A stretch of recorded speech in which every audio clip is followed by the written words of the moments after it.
Hello, everyone. Lesley Myrick here, interior designer, associate coach with Nancy Ganzikoffer, and we are here today with the lovely Masha Koyen, and we are talking about cost, but more specifically, cost is not the only reason why prospects, potential clients hesitate to hire you. I'm really excited to hear what you have to say, Masha. Hey, Lesley, thanks so much for having me. Yeah, definitely. It's a really great topic because I feel like every designer that I speak with, or if they fill out my form, and one of the questions that I always include, I'm like, okay, so what's stopping your clients from doing business with you? And the number one thing, and I mean, it's obvious, right? But the number one thing they say, well, it's the cost. But I Yep. want you to think, I want you to consider that this is definitely not the only thing that's stopping them. Although this is one of the first things that I do want to talk about, because there are ways to overcome this objection. It's a very real objection. And as part of my website copywriting projects, I actually interview interior design clients. So I'm interviewing homeowners that Okay. hired interior designers. And I always ask them, like, did you have any hesitations? Did you have any obstacles? Did you have any concerns while hiring or throughout the project? Yeah, of course. Cost is the first thing they bring up. So let's Yes. talk about the cost first. Like, yes, it's definitely the first thing that they say is cost. It's too expensive. Yes. 100%. It's a valid concern, but there are ways to overcome it with your messaging in your marketing. And one of the first things that you could do is to kind of reframe that uh, hiring an interior designer, it's not an expense, but it's an investment.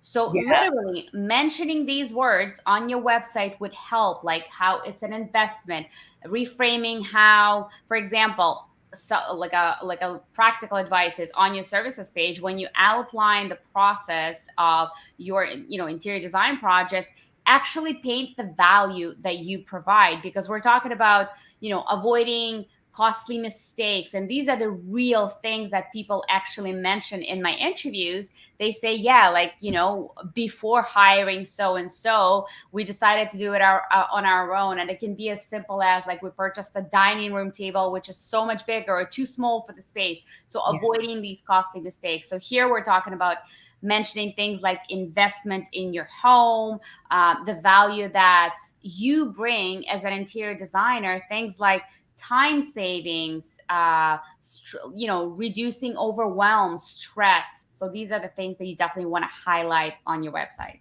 I like that you mentioned the word investment because that's definitely what Nancy and I teach in coaching. And she always says the word budget makes people sit on their wallets. There Yeah. is something about reframing it as an investment because they are investing in their home, their family, their life.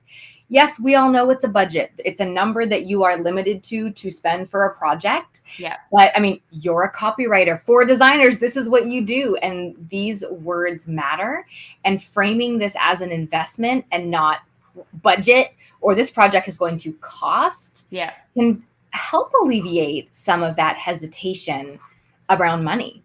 Yeah, and it's interesting that when I do talk to homeowners, and obviously I talk to homeowners who already hired an interior Yes. designer, so I kind of get into their mindset.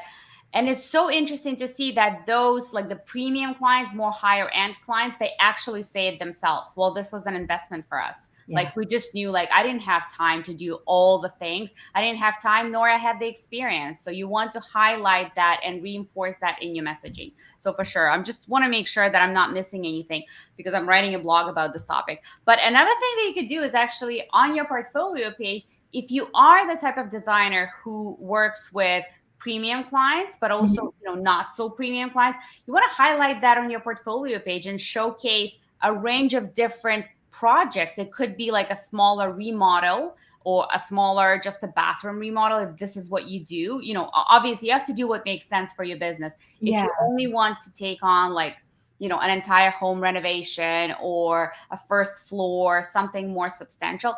But if not, if you are open to smaller projects, highlight that on your portfolio page, showcase, so that when prospects, visit your website, they can actually see, so she does, smaller projects and bigger projects. So, we're kind of overcoming that objection with the cost, that it could be a smaller project. Meaning that clients can see that they fit in your service offering, Exactly. but you do Yeah. offer maybe a one-room package and not just a whole home remodel or new Yeah, construction. absolutely. Because not everybody wants a home remodel. I've met so many different designers, and they, it's like across. Some of them do only big projects. Others take on smaller Mhm. projects, and it fits their lifestyle and what they want from their business. Yeah. Yeah. So that's number one. I wanted to address that, the very obvious one, but there are other ones. So I want to bring up another objection that I often come across, and that's, I'm not sure if you as a designer can truly understand my vision and can actually implement it, because that's a big one. Because at the end of the day, you're hiring somebody, you're bringing somebody into your house, and you're relying on that person to really understand what it is that you want. How do you want your home to look like? So that's a big one.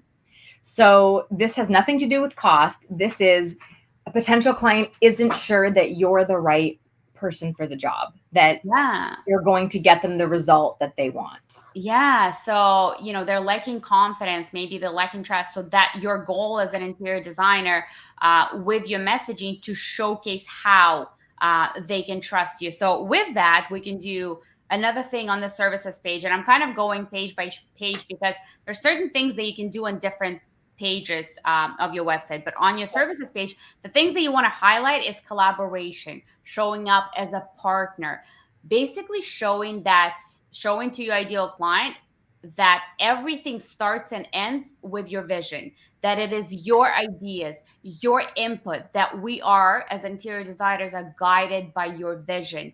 We bring the expertise, but it's your vision and your idea. So showcasing yourself as collaboration, and literally mentioning those words on your services page, on your home page, just so it jumps out at you. So because prospects will pay attention to that, it will jump out at them. I love that you use the word guided. Yes. Because that shows that you have a process, that you know how to carry someone from concept all the way to completion. But I love that you are honoring the fact that some clients come to us and they do have a vision, an idea, and they are looking for that guidance. They're looking for someone who can help them. And I want to be clear that that kind of client isn't for everyone. And No. that's okay. But know that if there is hesitation, it may be because potential clients don't see that you have a process, or that you know how to guide them to the end of a finished project, I should say. Yeah, absolutely. And because I do a lot of website copy audits, I often see, you've got a services page, great, but the process is not outlined. And that's a big one, because I've met designers who say, well, my clients don't really pay attention to that, but they do, though. They do. They don't need to read it word for word, but the fact that it's there, the fact that there is, 5 steps or 7 steps, whatever your process entails, the fact that it's there and there's headers, it sets you up in their eyes as an expert, as a professional. And that's all they need to know sometimes, because there's different personality types and how they consume content on the website. And, oftentimes they don't read word for word, but the fact that it's there, it just kind of like leaves a mental note to them. Oh, okay, she's a pro. Clearly, she's got a process. She can take care of a project. And you want to show how you take their ideas and vision. So like I said, highlighting the words like collaboration, partnership, guiding, it can help them understand and gain that trust and confidence that they can help. What else? We've got the process breakdown. Another thing that you could do is highlighting on your portfolio or on your blog, kind of like case studies. So for example, we're dealing with the objection that I am not sure as a homeowner that you can actually understand what I want, how I want my home to look, and actually execute it. So showcase how you've done it in the past. Don't just pull out a customer testimonial the way it's given to you, but actually create a case study. Is like, hey, this client came to me with this problem. This is how I helped them achieve it. So you're actually showcasing what you've done and how you took one idea and how you worked with a client. The client came to me wanting this. This was the process. This is the result. It just illustrates how you take from idea from A to Z. You're telling a client journey as a story. Yeah, exactly. People into again, let's go back to process too. Yeah. Is that you're inviting them in to say, here's what happened and how it happened. And this all builds trust with potential clients. 100%. And that's the goal here, to showcase, especially with this particular objection, the goal is to proactively do it, because they may not know, they may not have this idea in the head, but as soon as they land on your website, and the fact that you're proactively addressing that Yeah. speaks volumes. That A, again, shows you as an expert, and B, gives them the confidence to trust you. Love it. Yeah. So the third objection is, I'm concerned that the project will take too long or disrupt my life. That's a big one. Right? Yep. Yeah, that's a big one. And I'm sure you've heard that as a designer. A lot of people are concerned with that. And, when I interview clients, they actually said those things. But, again, I'm talking to clients who've already hired interior designers. Mm-hmm. And the thing that I ask them is, what surprised you about working with so-and-so? They're like, well, the fact that it took so long.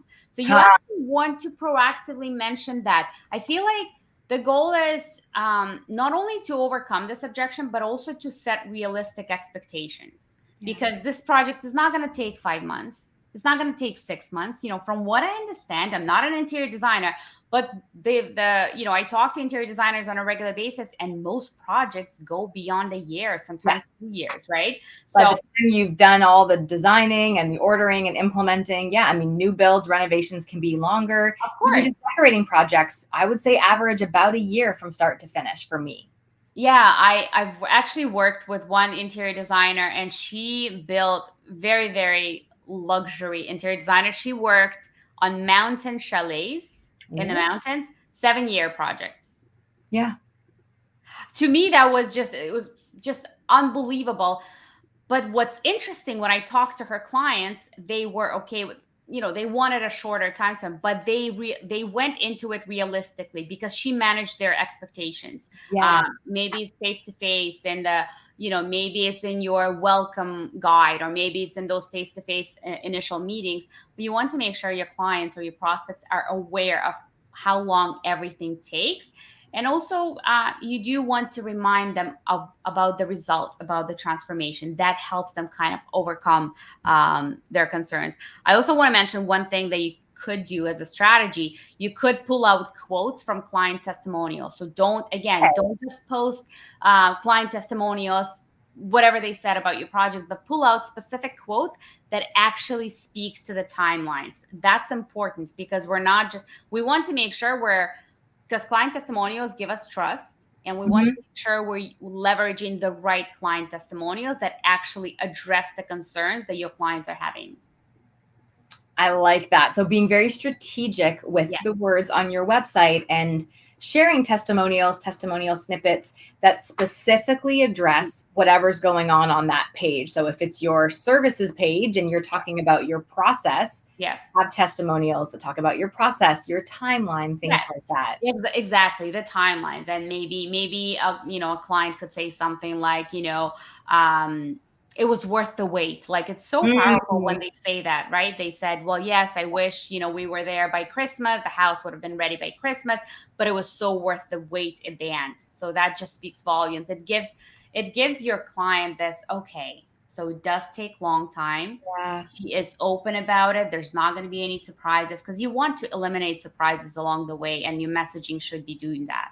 Yes, I agree with that. I think it's always better to under-promise and over-deliver than not be clear up front and mismanage client expectations. Yeah, 100%, 100%. Another strategy to help with that is to incorporate kind of client feedback loops, meaning in your process, somewhere in the process, somewhere in all the steps that it takes to work with you, incorporate how you plan to handle revisions, all the milestones, all the touch points between you and your client, to say that you will always have the last say.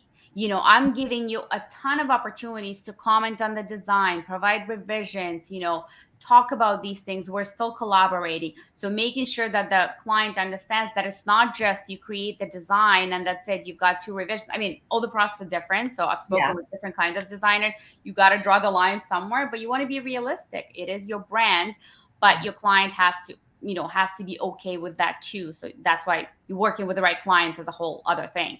But incorporating the feedback loop so the client understands, okay, there will be an opportunity when I'm providing my input, and to make sure that I'm actually getting something that that aligns with how I envision this project to unfold. Yeah, I can see there being hesitations with certain types of clients who feel like, is this designer going to sort of steamroll everything and just do what they want? But you're right, communicating your process. You know, in our firm, we don't order anything until we have full payment. So if a client isn't paying for something, we're not going to order it. Like, Right. you're right. I think clients can be afraid that, like, oh, what if we don't like the design and then we can't change it and we can't say no? And this is all really important to address up front so that clients aren't hesitating to hire you. They understand your process and their involvement in the process and what that all looks like. Yeah, transparency. So Yeah. key here. So the fourth one, you actually just brought it up, that I'm afraid the designer will pressure me into decisions I'm not comfortable with. So you just brought, I think you said something along those lines, and that's so important to address, because at the end of the day, it is their vision. You are helping them execute it. I mean, sometimes there's clients that have no vision, that have no ideas, and they hire a designer to bring that vision to kind of expand somebody's horizons. But but I've also heard clients say in the client interviews that they were just scared that your ideas are kind of going to be, the designer will put their ideas onto you, and you will feel pressured into whether it's picking decor items or something else, or like bigger decisions. So you want to address that. And the way to do that is to just emphasize the client-centric relationship. It's client-centric. Again, starts with your vision, ends with your vision. It's all about your ideas. We are helping you execute it. We're helping you make it a lot bigger, a lot better, and go from there. So that's important to address in your messaging. That's great. Yeah. So that's number 4. And then number 5 is, it's kind of addressing, it's not for everyone, but it's kind of like, I can do parts of the process myself. I feel like it's maybe addressing a little bit of DIY kind of scenario. Client. Not everybody wants, of course. So here you want to highlight your project management. You want to highlight that you take care of everything. You eliminate stress. You basically, again, going back to the first point, you're painting and articulating the value that you bring as a designer, all the years of your expertise, all of your experience with similar projects. You're bringing things, because they can say things like, well, I can purchase furniture myself, or I can find better deals, right? These are all real scenarios. Oh yeah, they come up like, oh, I can probably do that part of the project myself. Yeah. Or I don't know if I need you, or your contractor to do that work. Yeah, exactly. So here, what you want to highlight is your ability to speak and liaise with contractors, reading technical drawings, and all the elevations. I'm throwing lingo there. It's clearly not my not my expertise.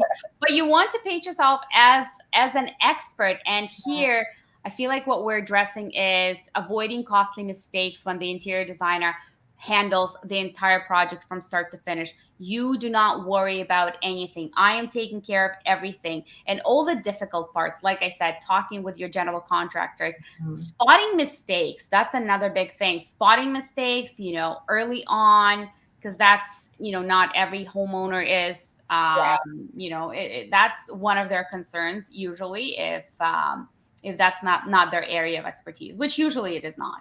So you want to mention those things. And, highlighting access to trade resources, quality control, receiving the furniture, all of those things that seem like such an overwhelming thing for a homeowner. And that's why when they say things like, well, I can probably take care of that, but here's why you shouldn't. Here's why you should let us take care of everything. So, yeah. Sounds like the sort of overlying theme of all of this is just clarity.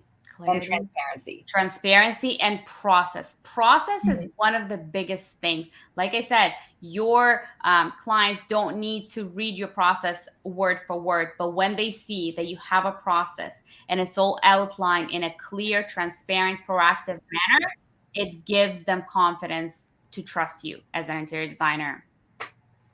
Yeah. I love that. So just know that if for some reason a client declines to work with you, it might on the surface seem like it's just about the cost, that it's Yeah. just about the money. You were too expensive, whatever that might mean. But there are these other factors to consider that all impact how a client perceives you, feels about you. And those can actually be a reason they hesitate, but cost is just the obvious first one. But Yep. cost all comes down to not seeing and appreciating the value you bring. Absolutely. Yeah, well said. Well said. Yeah, so these are five objections, five common objections that I often see in clients. So definitely take a look at your messaging, see where you can proactively highlight these things and kind of people um give people like that they can actually trust you. I think that's great. Awesome, Yeah, Masha. Well, thank you for being here again and for your amazing tips. of If anyone course. is interested in learning more about Masha and her services, she is at contentvertical.com. Any last tips before we wrap up, Masha, about objections from clients and how to, I guess, proactively try to prevent them? I feel like proactive is a key word here because when clients are reading your messaging on the, visiting your website is one of the first touch points in that relationship. So when they see that you proactively address these things, it gives them confidence to trust you. So I definitely think that definitely have a service page with a process outline. That's one of Yep. the lowest hanging fruit. And B, you just want to proactively address it and anticipate the questions that they may have or concerns that they may be thinking down the road. I like that. Be prepared to handle objections and Absolutely. know that that's okay. People have questions. They want to make sure they're fully understanding you and your services and the value. So I love that. It's okay. There might be objections, there might be hesitation. There are ways to handle that as an interior designer. Absolutely. All right. Thank you so much, Masha. We will see you back here next month. Sounds good. Thanks.